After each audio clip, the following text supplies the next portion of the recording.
This man right here is Mr. George Soros, the 91-year-old financier who set up the Open Society Foundation and endowed it with billions of dollars, which eventually flowed into many left-wing causes around the entire world. However, despite the fact that Mr. George Soros' money is behind many of the groups that we see today in the news, there is, you can say, a fascinating phenomenon that occurs when you actually say that fact out loud. The weird trend in today's public discourse is such that when you just mention the name George Soros, you are automatically either placed into the realm of a conspiracy theorist or you're labeled as being anti-Semitic, which in my view is incredibly weird because I remember coming to work one day back in October of 2017, and on the table right there was that day's issue of the Wall Street Journal. So I picked it up, and right there on the front page, above the fold, it said that George Soros had transferred the bulk of his wealth into the Open Society Foundations. He transferred $18 billion into his foundation. And after reading that, I thought to myself, wow, there will be a lot of news coverage regarding this. This is going to be a big deal, and finally people will talk about it. And yet, not really. Not too many people talked about it after that issue went away. Think about that, though. George Soros made perhaps one of the biggest transfers to a foundation in all of American history, and yet, besides that article in the Wall Street Journal, I did not see many people talking about it. Furthermore, it soon became obvious to me that people were not even allowed to talk about it, because very soon after that $18 billion transfer to his foundation, across the entire country, district attorneys that were backed by George Soros were getting elected left and right. In fact, according to a recent report, George Soros-backed prosecutors run half of America's largest jurisdictions. But as this wave of Soros-backed DAs were coming to power, well, there was an incredibly awkward interview with Newt Gingrich over on Fox News. And the moment that Newt Gingrich, who of course is the former Speaker of the House, the moment he dared to mention that George Soros' money had put a bunch of district attorneys into office, well, the host of that program, well, just watch for yourself. Yeah, look, the number one problem in almost all these cities is George Soros elected left-wing, anti-police, pro-criminal district attorneys who refuse to keep people locked up. Just yesterday, they put somebody back on the street who's wanted for 2 different murders in New York City.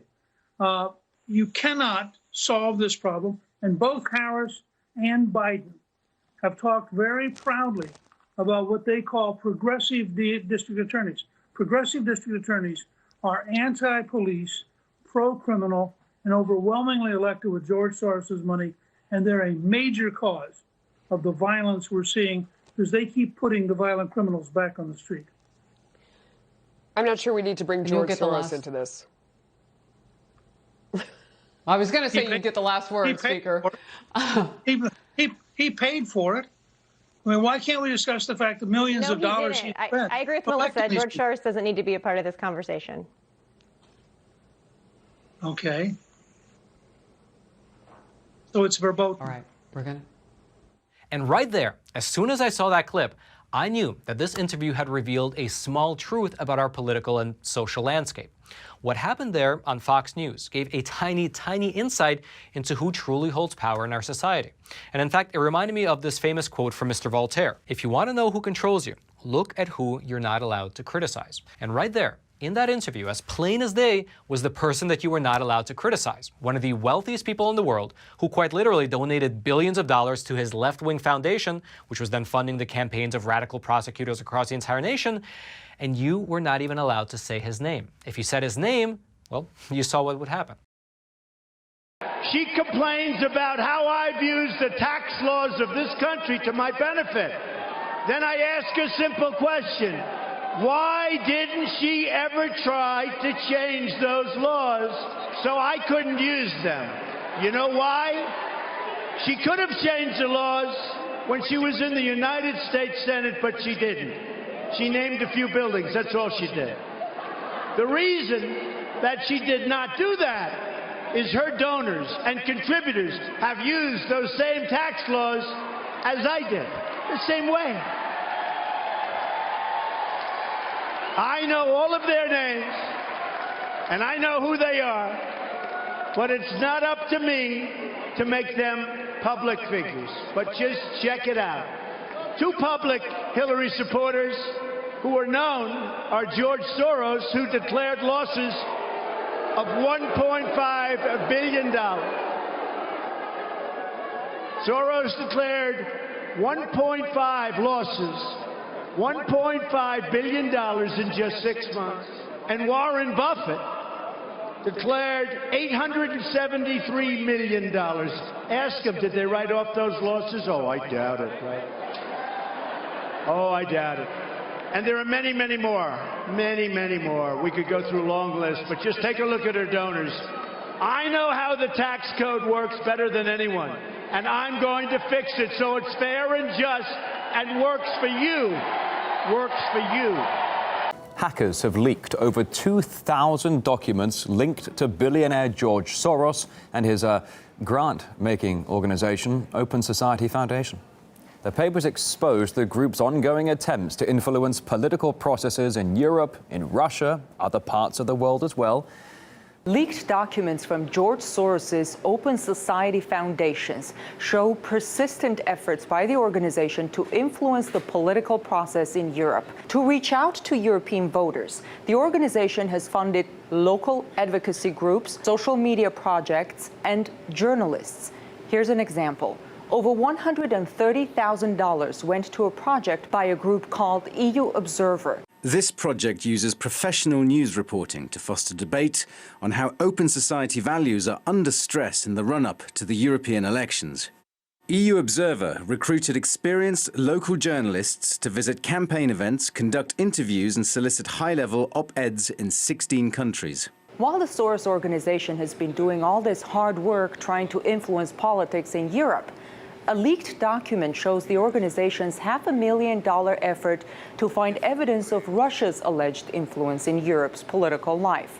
The proposal reads, quote, "The evidence is still rather sketchy and based more on strong allegations, hence the need to first do a proper mapping," end quote. I think that the European public is underreacting, and that's why I'm trying to explain to them the real danger that Russia represents. From the leaked document, we also see that the Soros team recognizes the problem of trying to accuse Russia of influencing politics in Europe. Naming and shaming from us is problematic. We also are in the business of channeling money into other countries for political purposes. When he says democracy, he means Sorosocracy. He doesn't mean what we might otherwise think of democracy. He wants to wreck Europe. That's why he's for all these open borders and these vast numbers of people coming in. Over the years, George Soros has been accused of meddling in internal politics of a number of countries.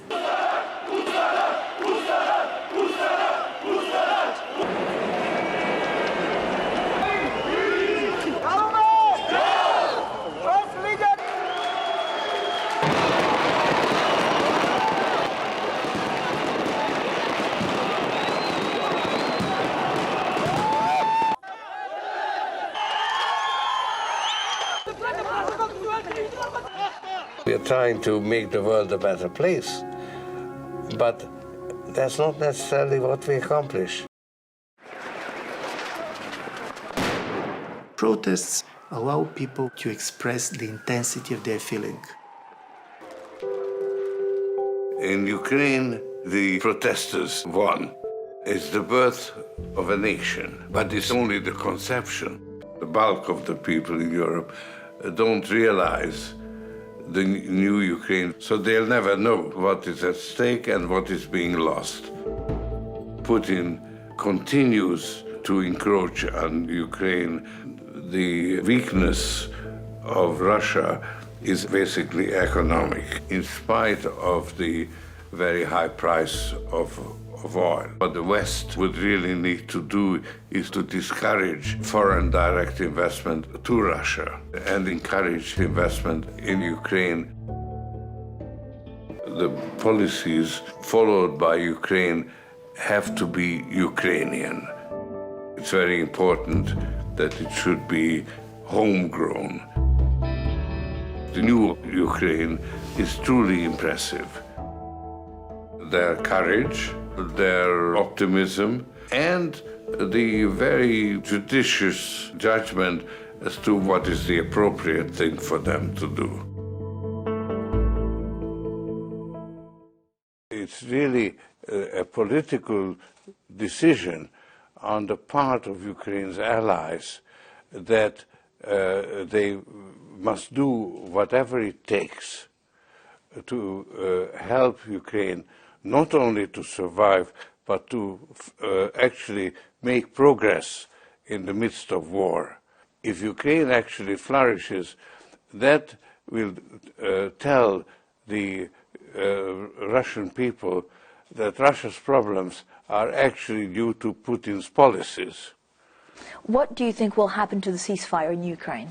That's a very difficult question, because on the one hand, Putin would have reason to now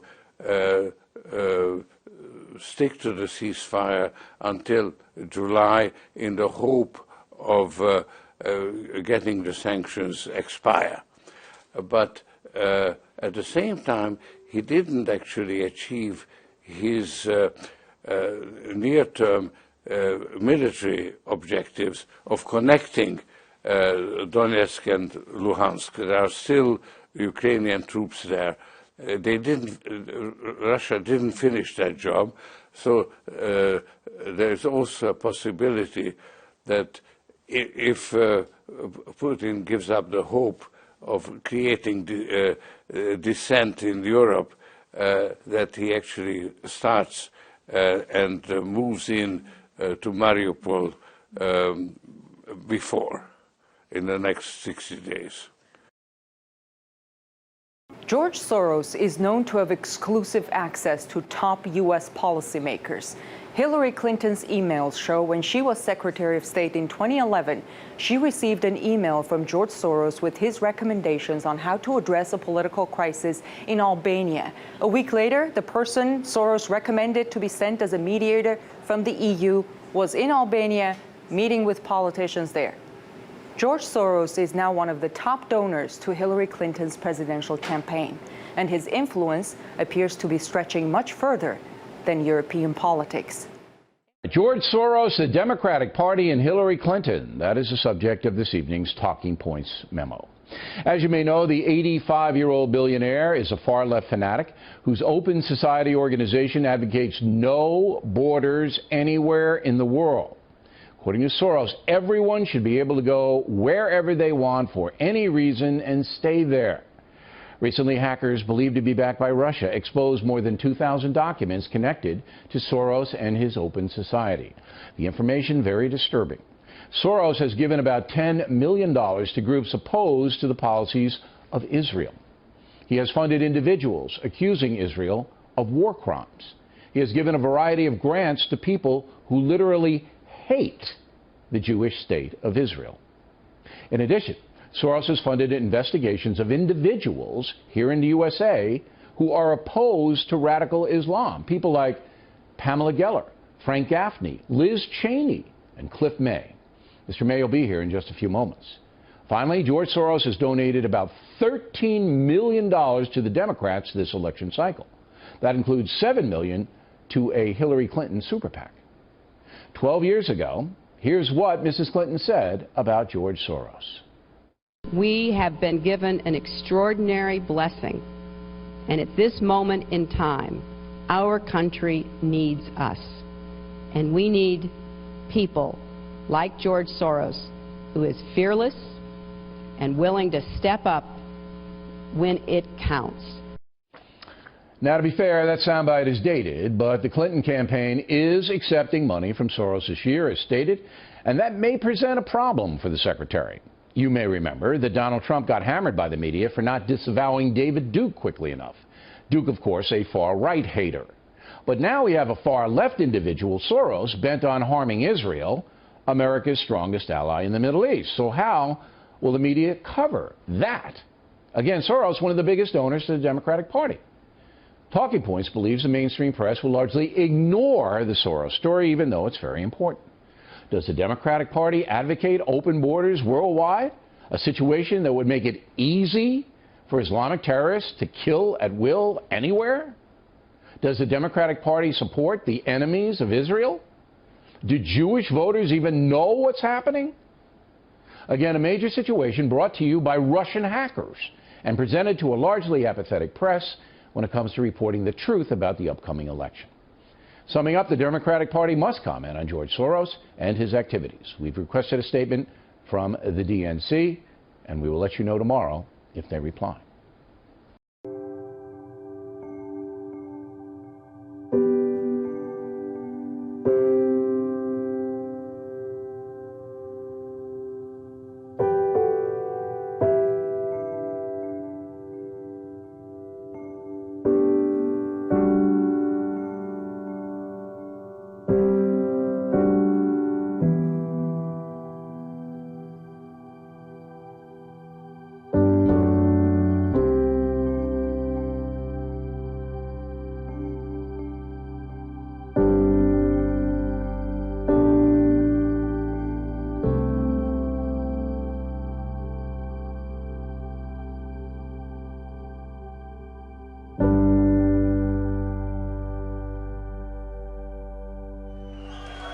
I've just received a call from Secretary Clinton. Billionaire George Soros' fund manages about $30 billion for Soros and his family, but the progressive-leaning Soros took nearly $1 billion in losses recently, thanks to the stock market rally spurred by Donald Trump's surprise presidential election. Soros returned to trading at his fund last year, lured back by the opportunities to profit from what he saw as coming economic troubles. The Wall Street Journal's Gregory Zuckerman and Juliet Chung report that Soros was cautious about the market going into November and became more bearish immediately after Trump's election. The stance proved to be a mistake, as the stock market has rallied on expectation that Trump's policies will boost corporate earnings and the overall economy. Over the past 3 months, the S&P 500 index has increased by more than 6%.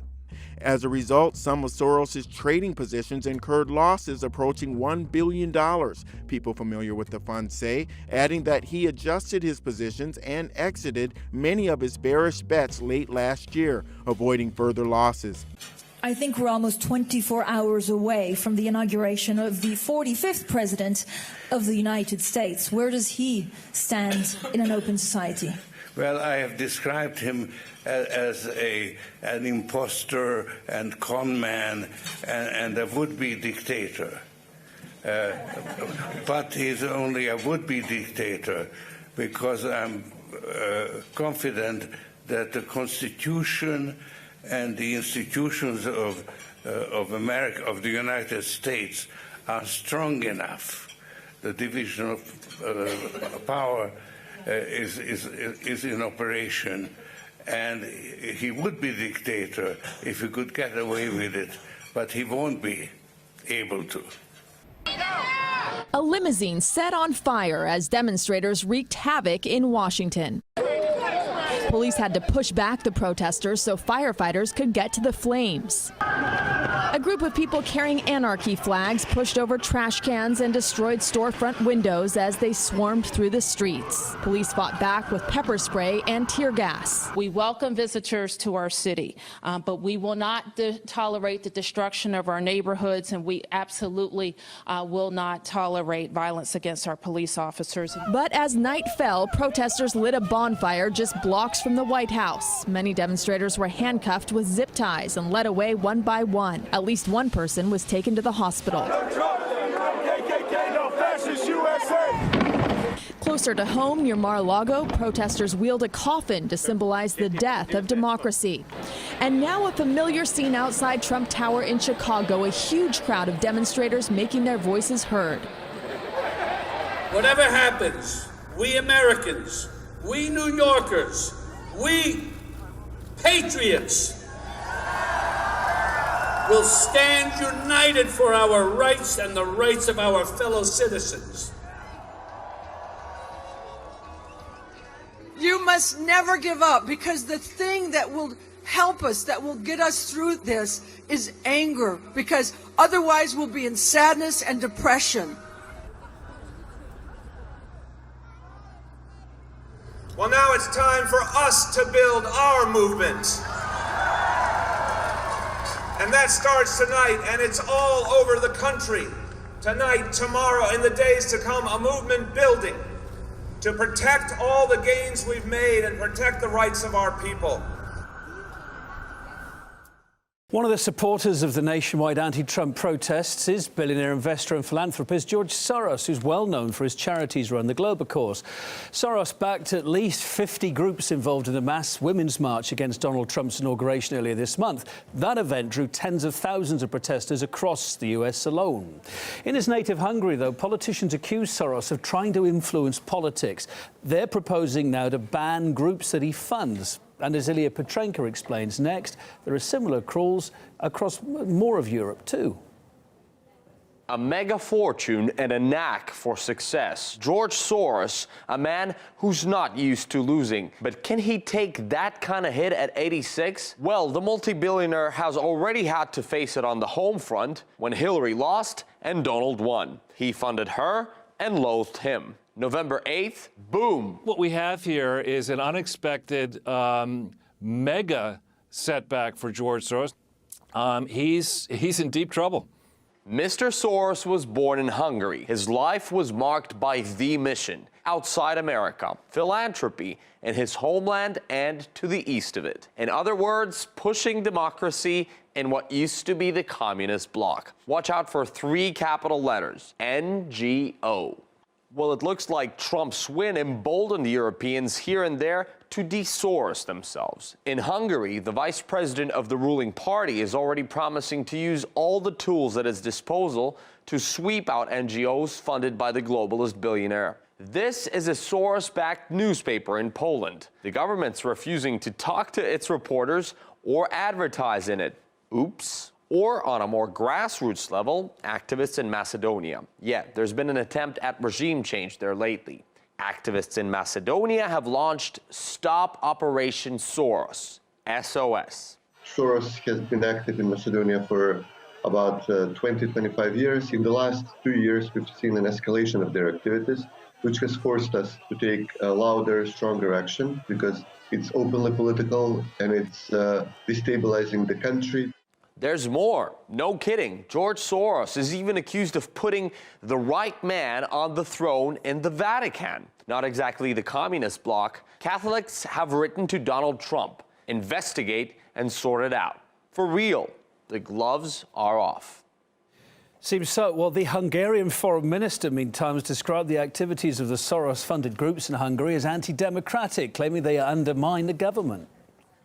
George Soros founds or finances a lot of organizations in Hungary. He has a very clear, let's say, attempt or a very clear interest because he has already announced it and spoke about this very openly, that he would like this government to fail. He would like to kind of fire this government because he doesn't like our approach, doesn't like our policies. But I mean, it's not George Soros who have to make a decision what government leads Hungary, it's the Hungarian people. So actually we find it very anti-democratic if someone from abroad would like to influence Hungarian voters whom to vote for.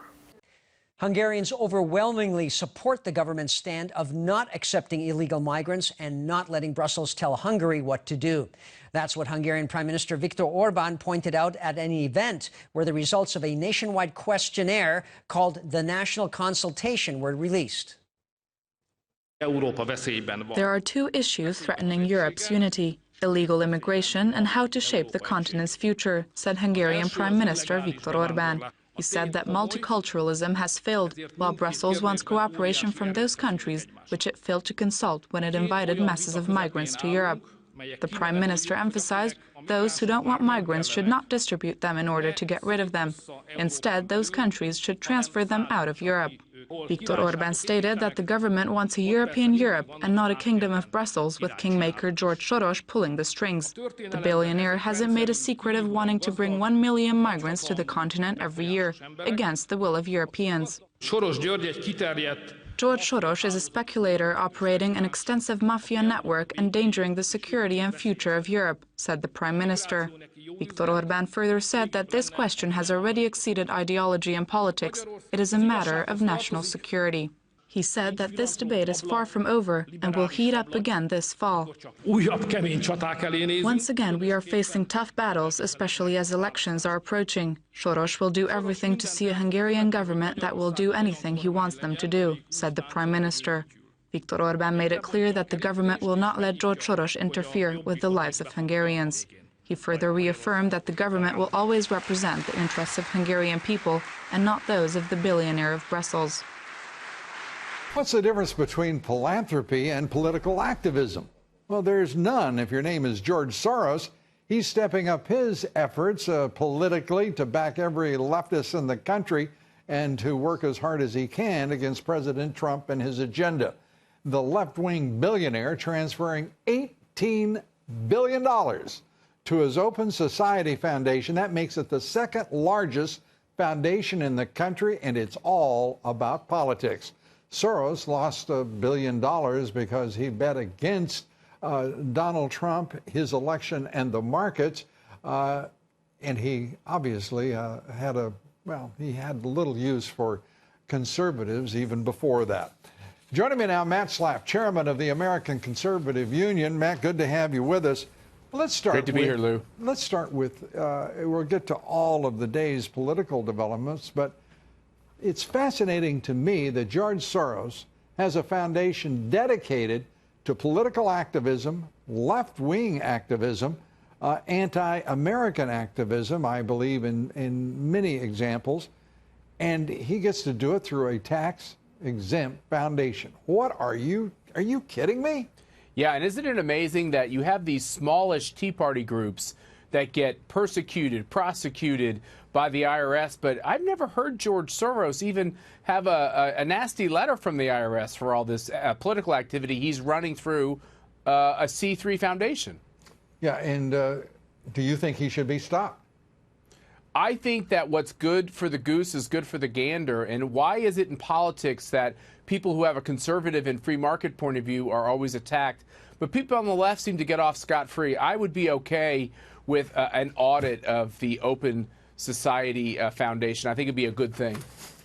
Mr. Farage, 2.5 minutes. Thank you. As Mr. Moscovici said at the start of this, the leak of all these papers and lists of people with offshore holdings has come about because of the Society of Investigative Journalists. But what's not been said this morning, and I think is relevant, is that the funding of these investigations came from one George Soros. Now, I say this at a time, I'm going to come back to so what, and it may have some personal interest for you as well. I say this at a time when the use of money and the influence it may have had on the Brexit result or the Trump election has reached a level of virtual hysteria.